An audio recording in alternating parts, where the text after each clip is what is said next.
Hi all, this is Nish, Director, CEO and Lawyer from Professional Visa and Education Services. This is a quick review on the job that the Rubasha family has been doing with us, and we've been working together for almost a year now. I've been receiving a lot of support from himself, just the dedication and commitment for him to come to our office once a week, every week, and just spending that time understanding the nature of the business we do, also engage with our team members, and also trying to understand the service and the product that we provide to our consumer. I think that has been the great value add for us whenever we're making a video, because it's not about just making a content, but it's about making a content by the content creator, which is more connected to their client. You have done the good job, mate, and keep up the good work. Hi all, this is Vipul from Professional Visa and Education Services. As we're heading down towards the end of the financial year on June, there were changes where obviously the 485 visa holders were sort of restricted to lodge the visa from 1st of July 2024. Now, having said that, many of you must have lodged your student visa before the date.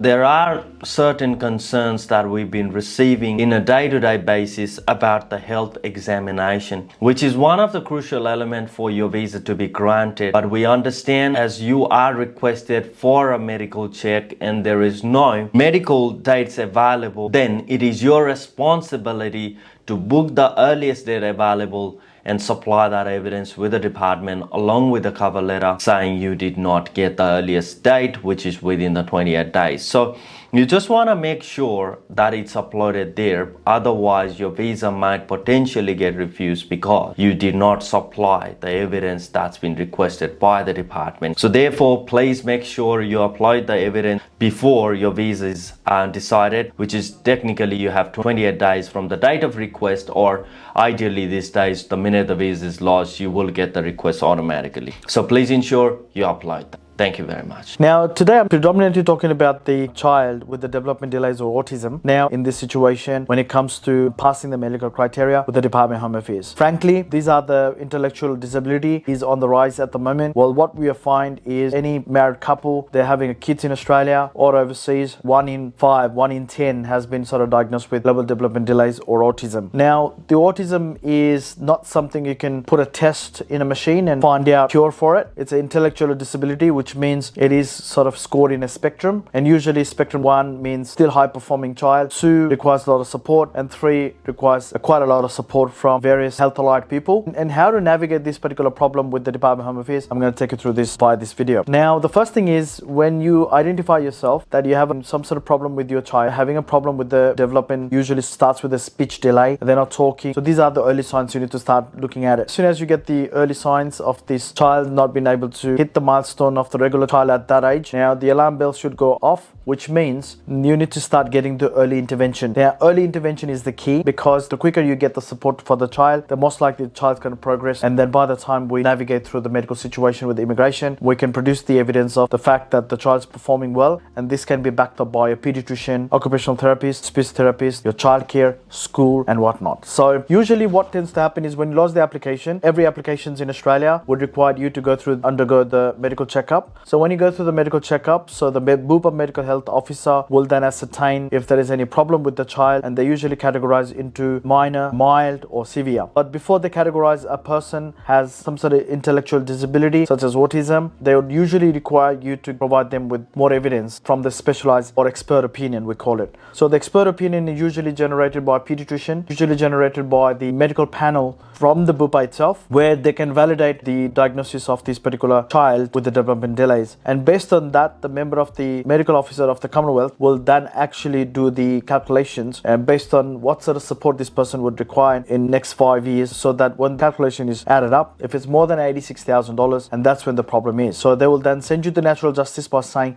why we shouldn't refuse the visa application. Now, with the public interest criteria 4005, especially with the kids with autism or development delays, they usually fall into public interest criteria 4005, where there is no waiver available for these particular applicants. So what we need to do is we need to rebut the presumption or rebut the calculation that the medical officer of Commonwealth has conducted. So we need to request the MOC letter, we call it. So when the MOC letter is given to us, then what we do is we need to look at how the member of the medical officer of the Commonwealth has actually done the calculation. If you can rebut those calculations by the current fact, for example, if the child doesn't require a carer coming in at home, you're the ones looking after the child, then you don't need the disability support support coming at home. If the child is already going to the mainstream, then you don't need a special educator in the school. So if the child is already not medicated and is very independent, and there is a likelihood of the child's gonna progress further, then these are the things you need to induce it well and truly in advance. So when you receive the natural justice, this is the point that you need to rebut the calculation made by the MOC officer. That's the only way we're going to win. But if the application is not approved, what do we do next? Usually this kind of application, of course, will go to tribunal. But in the tribunal as well, not just normal member, the deputy president will entertain these kind of cases. But again, even if you're going to the tribunal, there's no point taking a child or your friends or witness to the tribunal members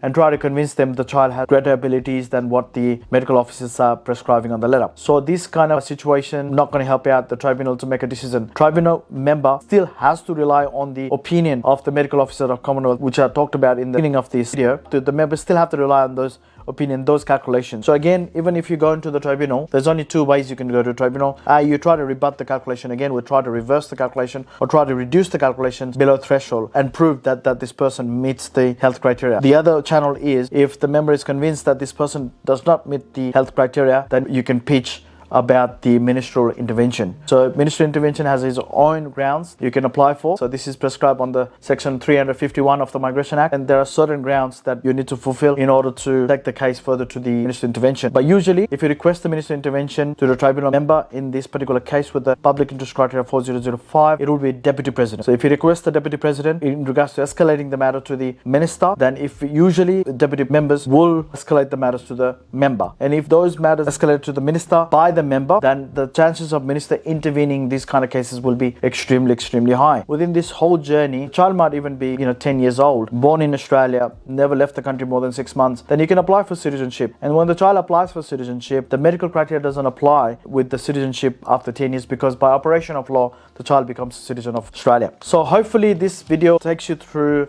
the gravity of the situation. It's quite long-winded, complex situation to understand, and requires a lot of specialization in this area. And that we have seen many cases where the parents has received the early letters from the Department of Home Affairs, natural justice from Department of Home Affairs. It hasn't been dealt properly. We have seen there have been some pediatrician letters and some small submissions. That's not going to cut the chase when it comes to meeting the medical criteria. So again, what I will suggest is, if you have this kind of situation, you make a booking, because there's quite a lot to understand. Even half an hour sometimes not enough with our clients. We have to go through hours and hours of consultation just to make people understand this particular medical criteria and then how to deal with it. But again, having saying that, I'm just giving autism and developmental delay as one example in this video, but there are other medical situations. There are cancers, there are hepatitis, there are HIV. There's many diseases, many people go through many medical conditions. Sometimes people go through kidney transplant, some people are in dialysis, some people have a neurological disorder. I'm just giving autism as an example, but the way we deal with the other diseases, other medical conditions is also similar pattern. Okay, so again, feel free to make a booking with us, and we'll be more than happy to sort of navigate through this complex process of passing the medical test. The teams of experts are here. Myself specialize in health law, so I'll be more than happy to assist your case. And as I said, each and every cases are different, and we need to treat it differently as well. Well, thanks for watching. I'll be back again with more updates and news in future.